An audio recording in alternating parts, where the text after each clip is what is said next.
Elm Logistics. For all your logistic needs, call 631-299-3595. That's 631-299-3595. Elm Global Logistics. Pride, performance, and partnerships.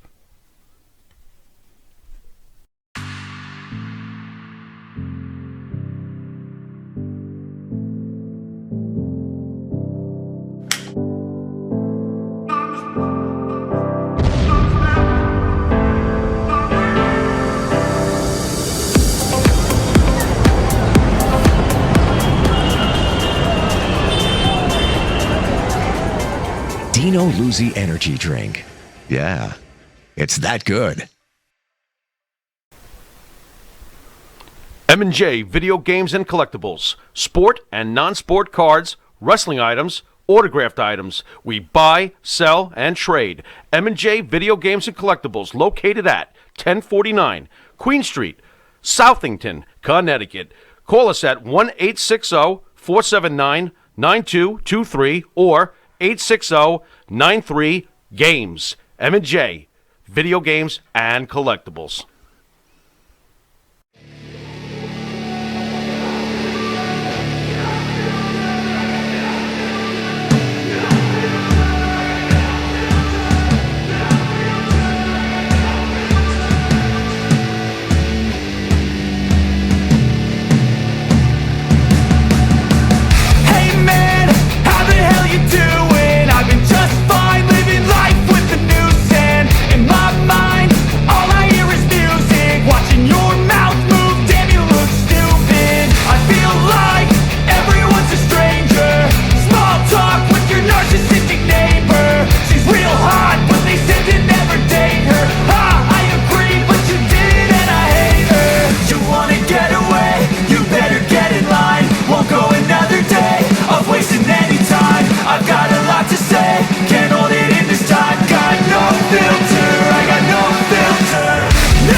Episode 2 of Stay Frosty with my man Ricco Ross. And the last time we were with you, we were talking about Death Wish Part 3.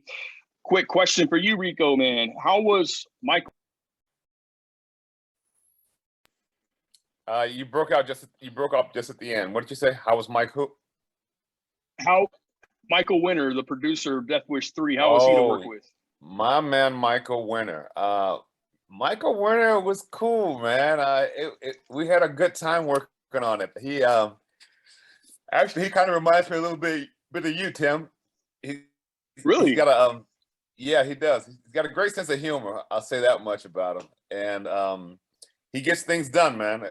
Michael Winter is, I think, his real claim to fame is that this man will take a script and he will get it on time and on budget. And he is just that's something that was very important to him to bring in his films on time and on budget. And he managed to do them pretty much like that every time. Whereas other directors, I guess the biggest kind of name comes to mind is Stanley Kubrick. Whereas Stanley Kubrick, you know, he was known for not bringing his films in on time or on budget. Yeah, I heard he went way over budget with the Shining movie with Stephen King. Yeah, I got cast in Full Metal Jacket with Stanley Kubrick, and I had no idea. I had no idea that you're in Full Metal Jacket, man. I got to go back and rewatch that film. No, I'm not in it. I got cast in it, but when I got cast in it, I had already met for Aliens, and okay, and then I met him afterwards for Full Metal Jacket, because when I went in to meet James Cameron for Aliens, we got along really well. He liked me, but he also he read me for the male lead, which was Hicks at the time, and I had a lot of film opportunities coming to me at that time, and I told him, I says, you know, look, this is early in my career. I really am only interested in the film if you're going to cast me for one of the leads. And he says, well, you know, James Cameron said this is very early days in the casting process. He says, I'm reading you for Hicks because that's the character that has the most dialogue. And so I'm reading a lot of the actors for Hicks because he has the dialogue, and I can see how you are as an actor. But he says, I haven't seen anybody else, so it's hard for me to offer you that role right now. He says, but I will ask you this, before you accept anything else, will you at least come back and see me? And I said, I would. Then I met with Stanley Kubrick for Full Metal Jacket, and Kubrick said that,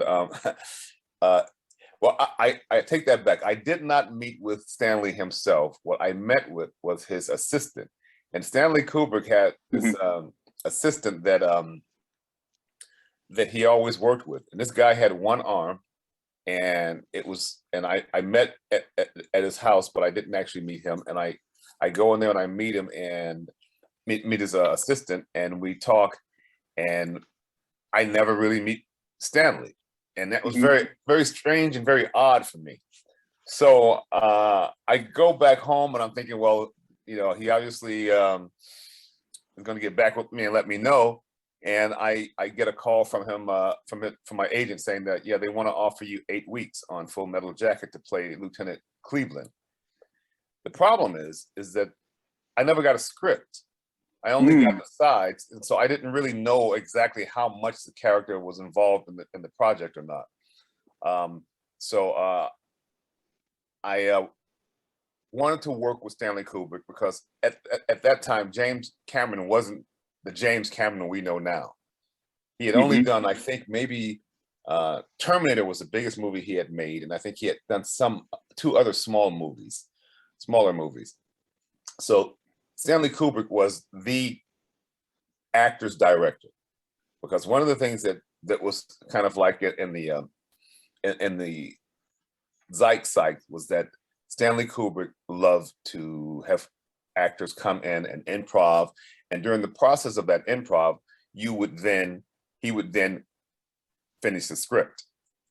So I got back in contact with James and I says, listen, I want to tell you that I got offered 8 weeks for Full Metal Jacket. And James asked me to come in and talk to him. So I came in and talked to him. Being a man of my word, I said I would see him before I accepted anything else. So I didn't accept the role at that time for Stanley Kubrick, but I went in and I talked to James and I said, listen, I really would like to do the role with Kubrick, but I says, I like this project as well. And I told you I wanted to come back and see you before I accepted anything. And as a man of my word, that's what I'm doing. And Jim said, listen, it's still early in the filming process. I cannot offer you that lead role of Hicks, but I can rewrite the script, put 3 characters together and create 1 character for you. And he says, and I'm willing to offer you that right now. And he says, I tell you what I would also do. He says, I am willing to let you come back a week late, because apparently the 8-week period that Stanley Kubrick wanted me for only overlapped 1 week with Aliens. And so he said, I'm willing to let you come back a week late.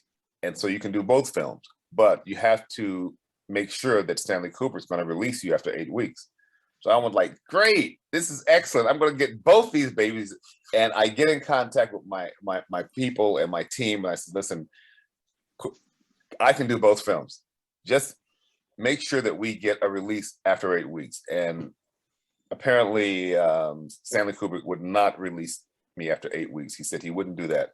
So then I asked him, I said, well, listen, if he's not going to release me, can he at least pay me my fee? Because Stanley Kubrick was offering only scale. And Stanley Kubrick said no to that as well. I says, well, listen, ask him if he can send me the finished script so I can at least see what I'm doing. And he said no to that as well, because he said what his plan was for us to go inside of like a workshop the script. We were going to improv, we're going to work it, and whatever actors shine, that's what's gonna be in the script, and he was gonna then finish the script at that time. And I kind of understand it now, but I really didn't understand it at that point. But Full Metal Jacket took about a year to make, and that's a long time for a film, and that's a long time to be under contract for one film, especially when you're only getting paid scale. And I was willing to work for scale for Stanley Kubrick. I mean, I would have worked for free for Stanley Kubrick at that time because he was just, I wanted to work with him that bad. But at the same time, I had this other offer. So James told me, Cameron says, listen, I will rewrite the script, let you read the script. I will also let you choose the character that you want to play other than this character. And he says, and I will pay you your fee. And so with that, I had to make a decision. And I probably am one of the few actors that have turned Stanley Kubrick down, and I had to pass on Stanley Kubrick and go with Aliens. So looking back on it now, presently, do you feel like you made the right choice?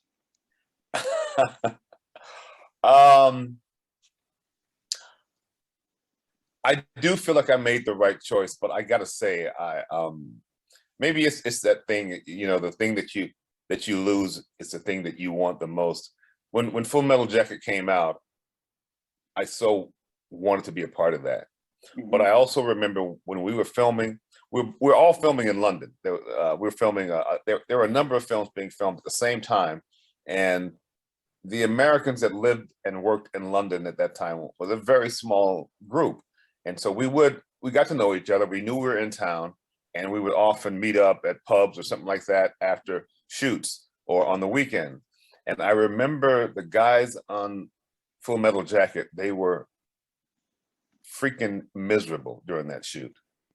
They, a lot of them were waiting around for very long times and not being used. And we're used to waiting. As actors, you know, they call you in and they have you rush to wait. That's the saying. And so we're used to that. But some actors in Full Metal Jacket were getting called early at 7 o'clock in the morning, getting made up, getting wardrobe, and then waiting all day and never being used. And that could drive you freaking crazy. I mean, you're getting paid for it, so you know, you really can't complain. But at the same time, you're like an athlete at the starting gate, and they're not letting you run. And you can do that for a while, but it will drive you crazy if you're doing it day after day after day, and for some of the actors, week after week. There was one actor on Full Metal Jacket where this guy was on the film for months and was not used. I don't know if you know this story, Tim. I can't think of the actor's name, but we used to kick it. We used to hang out together. He was kind of a firecracker, but he was the guy that was supposed to be the sergeant in Full Metal Jacket. But what happened was they brought in a real sergeant in Full Metal Jacket to get the guys in shape, to get them used to doing cadence, to get them used to being in formation, to teach them all of the things that a real soldier should know. But this guy that they brought in, who was a real soldier and wasn't an actor, Stanley Kubrick liked him so much that he decided he was going to give him the role. And so after months of waiting for this to do his thing, the guy that was supposed to play the role, the actor that was supposed to play the role, was told that, listen, you're not going to play the role. As a matter of fact, we're going to pay you off and give you a ticket back to LA. And that's what happened. And then later on, the same actor got a call from Stanley Kubrick saying, listen, I got this one scene of a soldier hanging out of a helicopter, and he's shooting down at the enemy. And when you watch the movie, that one scene where you see this crazy guy hanging out of the movie, and he's got a machine gun, he's just going, yeah, take that and that and that. He's going, that's the guy that was supposed to be playing the sergeant. So there was another black guy on Full Metal Jacket who was playing a lead, and he was a friend of mine from back here in Hollywood. I think his name was Adrian. I can't think of his name right now, but he told me a story later on. He said that he had been extending his contract for 3 times, and he said he was working for scale as well. And he said by the third time, he says, I asked him, I says, listen, I can't keep working for scale. He said, I'm happy to, I'm a team player. I'm happy to extend the contract again, but can you at least pay me my fee? And Stanley Kubrick told him no, and did not extend him. But what he did do was he shot all of his scenes and killed them off right away. And in this guy's dying scene, they were trying to replicate a famous poster at the time of a Vietnam guy getting shot, and I think the caption was "Why," and it was a kind of anti-war thing. And basically, you saw this guy running through like a swamp, and he gets shot. And at the instant he gets shot, his hands go up, and he falls into this swamp. And this guy had to replicate that in the film, and he said that Stanley Kubrick had him do it over and over and over again. And he felt like it was Stanley Kubrick saying, okay, you're not gonna play my game. I'm gonna take you out of the film, but I'm gonna take you out this way. And it was just kind of like the mood of the film and the mood of a lot of the actors that were working on that film. Is it was not a pleasant film to work on. So with that in mind, I'm pretty happy that I did Aliens instead of Full Metal Jacket. But every time I would see Full Metal Jacket or someone would mention it, it would kind of sting a little bit, because it was a great movie, man. It was a great movie, and it was some good actors, and I think I would have had an opportunity to show what I could do. But you know, in Aliens was a very different experience, because when I did Aliens, we shot it for 3 months. I think I had a 3-month contract, but a lot of the times I wasn't being used. And I had another movie that I was doing, Mission Impossible, at the same time. Aliens was shooting in London, and Mission Impossible was shooting in Prague. And so I told James I wanted to do his film, but I said I did have a contract already with a film. And my part in Mission Impossible, it only took a couple of weeks to do it. Unfortunately, the weeks were not all at once. So James says, I'll let you do this film, and I'll schedule around your Mission Impossible shoot. And so I was able to shoot Aliens, fly to Prague, shoot Prague, fly back to London, shoot Aliens, and fly back to Prague and finish Prague. So it was a different kind of experience. And James was very accommodating. So that made it a lot easier for me to choose to do Aliens. And in the end, you know, Aliens is a classic. You know, Full Metal Jacket to me is still kind of a classic. I think Platoon came out afterwards, and Platoon was very similar and kind of took some of the steam away from Full Metal Jacket. But I thought that Full Metal Jacket was a really, really good movie as well. So I actually knew about the guy's name was R. Lee Emery. He was a real drill instructor. He came in and got the part in Full Metal Jacket, and one of my clients actually played in Full Metal Jacket as the character Dunlon. His name was Gary Landon Mills. But Aliens, man, what Aliens did, brother, was Aliens endeared you to the fans. So you have a lifelong place at worldwide comic conventions because of Aliens. Very That's true. what Aliens did for you. Very true.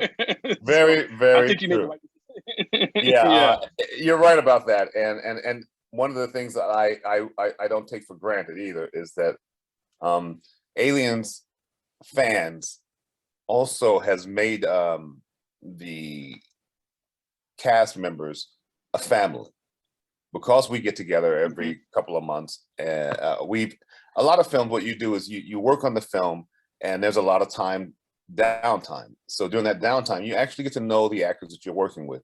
And sometimes you meet some people, and you think these guys, this person could be a lifelong friend. But inevitably what happens, the film finishes, you move on to another film, and you lose contact with that person. And you really enjoyed their company. Alien fans, because of these Comic-Cons, have allowed us to constantly reunite. And I don't know if they appreciate how much we appreciate that fact, because I became really good friends. I really enjoyed the cast that we were working with.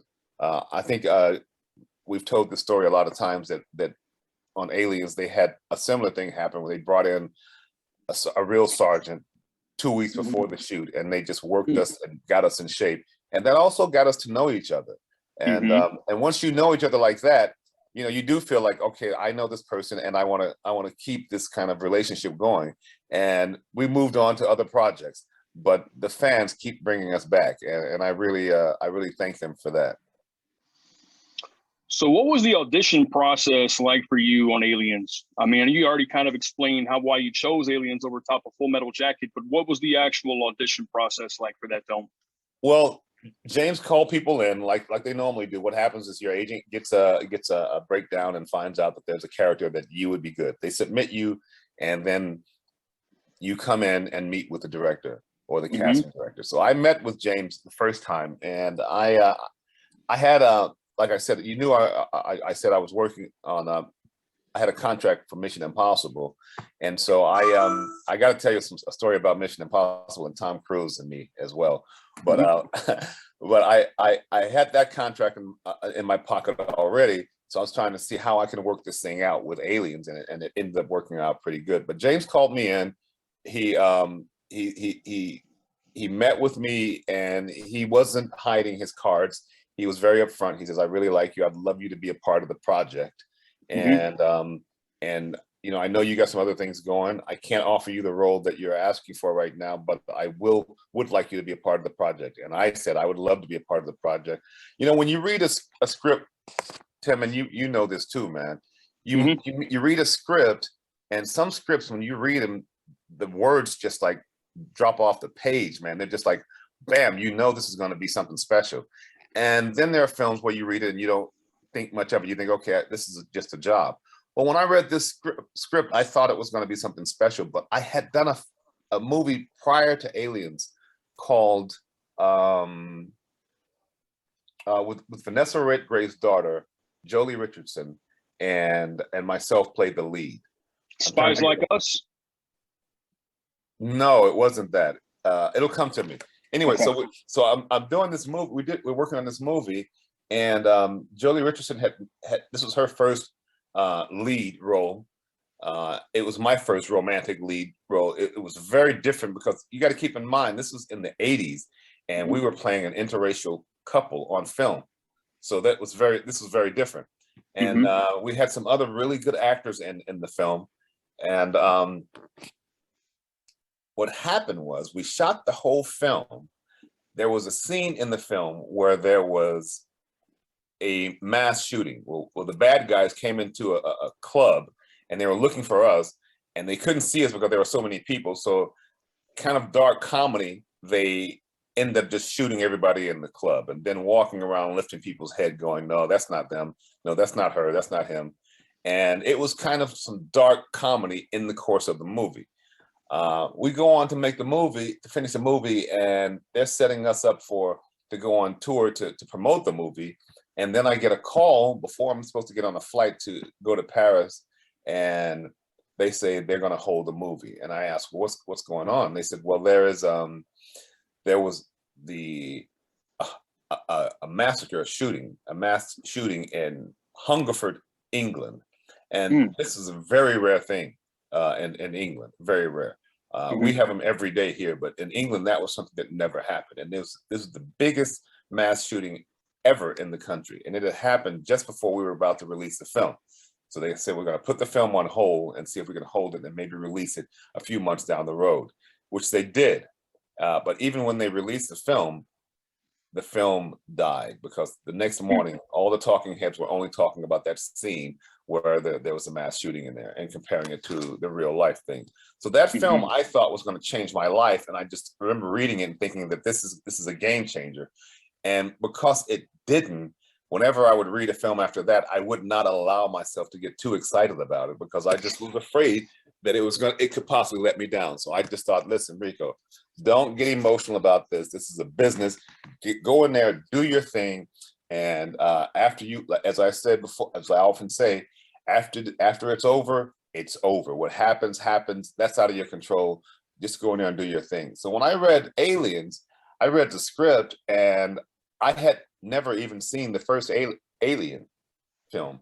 So I thought, do I even want to see the Alien film? Because as an artist, my fear in the back of my head, I'm thinking, well, if I see this other film and there are actors in it, will that influence me and make me try and almost copy some of the things that they're doing, as opposed to being original and just coming to this thing fresh. But I thought, I need to know the quality, the flavor of this film. So I watched that movie. I put in a video at the time, and I remember watching the movie by myself one night, man, and it was the scariest thing. But it helped me because it wasn't, even though it was about the same subject matter and had Sigourney in it, it was more of a suspense movie, and our movie was more of an action movie. So I didn't feel like it really spoiled anything that I could bring to the film, but it did give me some heads up about the quality, the tone of the film, and what it was about. But yeah, I read the script, and when James offered me the part and we finally worked it out, I was really happy that that I was able to do that project, even though at that time I had no idea I was working on a future classic. So prior to Aliens, you actually worked with one of my favorite singers of all time, my man, on a video called "Saving All My Love for You," Whitney Houston. What was that like, man, working with Whitney? Whitney and I, man, we had a great time on that project. We had such a good time, and at that time, Whitney had that video became her first #1 hit, "Saving All My Love for You," and that really just shot her up into the stratosphere as far as a singer, because she was gorgeous as hell. She was able to act, and I had to give her some pointers on when we're shooting the film, because she was so overacting it when we first started, and she could sing like an angel, man. That voice of hers was crazy. When I first got called in to do it, they said, "Listen, we want to love you to come and do this project with me." I get on set, and the director tells me, he goes, "We had already cast this role, but the other guy was too good looking." And I was like, "Oh, that's a backhand compliment." He goes, "Yeah, but the other thing was, he was good looking, but he couldn't act." And just thought, we got to get a real actor in here, and that's why I showed up. And then we show up, and we're working on it on this video, and it's going great. The song is beautiful. She's beautiful. The whole story was great. And at that time, this was early days in video, when they were just a lot of them didn't have the quality of storytelling like this particular video did for the song. Michael Jackson kind of changed the game as well. But this was one of the first videos where the storyline was a great storyline, and they shot it like a movie. And this was groundbreaking. And I remember when we were shooting the film, we had this one scene. For those who don't know the story behind it, basically in the film, I play this character who is her producer. I'm producing this song for her, and we're working together. We're working long hours, and during the course of working together as a producer, her and I start falling for each other. The problem is, I'm married, and so we start falling for each other. But as the project ends and we produce the record, when the record's gone, I go back to my wife, and so she's saving her love for me. That's the story of the film. And we shot it in London. It was beautifully shot. There was this one scene where I'm in the booth producing her, and she's on the other side of the glass, and she's singing, and she's just mouthing the words, and we could hear the recording of her voice, and she's singing like, that song, her voice is amazing anyway, but she's just mouthing it. And as she's mouthing it, you can see there's no real magic there. And we're shooting take after take, and the director is not happy. And then he says, "Listen, Whitney, do you mind if we, can you actually sing it this time?" And she says, "Of course." And she sings it. And I tell you, Tim, it is at that point when I thought, I think she might have been 21 at the time. At that point, I thought, this girl has got it. Whatever that it is, she's got it. Because the moment she starts singing and she started emoting into this song, I knew that she had three things that most artists don't have. She was gorgeous as hell. She had a voice that was amazing. And when she actually sang it, she got into it like an actor gets into a role. She became that character. And I just thought, with those three things, there's no stopping this woman right now. And I told her that, and we had a great time. As a matter of fact, we exchanged numbers. I was living in London at the time. She was living in New York. So we didn't get a chance to hang out much after that, but we had planned to. And then, she hooked up with Bobby Brown, and the rest is history. Yeah, I don't know if you knew this or not, but I'm getting ready to produce a film called The King's Bodyguard about my client, Dave Hebler, who was Elvis's bodyguard. Elvis had a female group called Sweet Inspirations. And one of the Sweet Inspirations was Cissy Houston, who was Whitney Houston's mother.